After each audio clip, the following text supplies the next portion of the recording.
Pokemon Phax. Voltorbs look like Pokeballs with googly eyes. Electrodes look like upside-down Pokeballs with dentures and long eyebrows. Nobody knows why they look the way they do. Nobody ever mistakes them for real Pokeballs, the same way nobody ever mistakes a boulder for a pebble. They're not much to look at. In fact, they're kinda boring.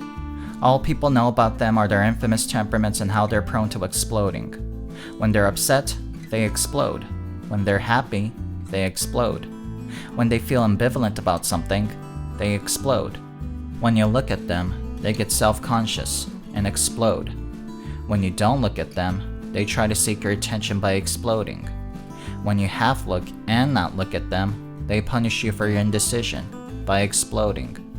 And despite exploding and sending their shrapnels everywhere, they're somehow able to reconstitute and reassemble themselves over and over again.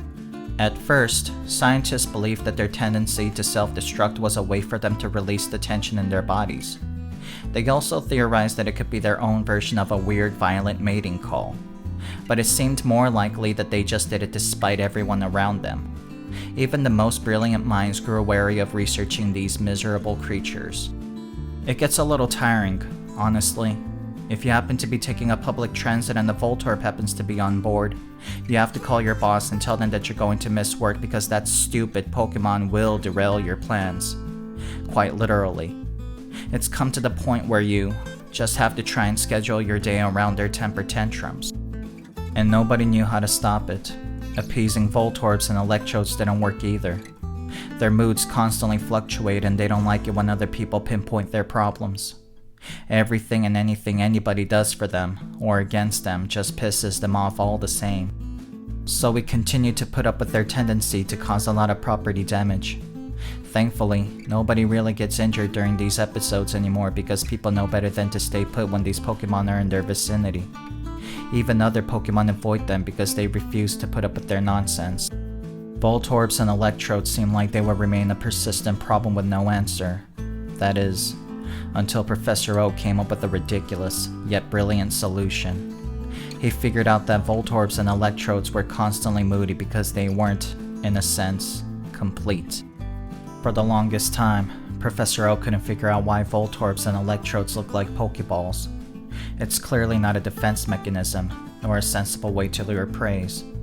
Looking like a large Pokeball never fooled anyone. No, it's actually a biological clue. They've been telling us the solution to the problem this entire time, and we've chosen to ignore it. For you see, Voltorbs and Electrodes are actually hollow in the inside, much like those Russian nesting dolls. So Professor Oak opened the Voltorb and placed the Pokeball inside. Then he opened an Electrode and placed the same Voltorb inside it. Once closed, the Electrode began to float in midair as it illuminated the lab with brilliant colors. Boundless cosmic energy wrapped itself around its ever-expanding form. Once it achieved transcendence, the light became translucent, and through its veil, Electrode offered a contented smile. Professor Oak stumbled backwards as the enlightened Pokemon rocketed into the orbit to explore the universe. I'm a broken vape pen, and this has been another episode of Pokemon Phax. Please like, comment, and subscribe for more factual Pokemon facts. Have a wonderful Pokemon day.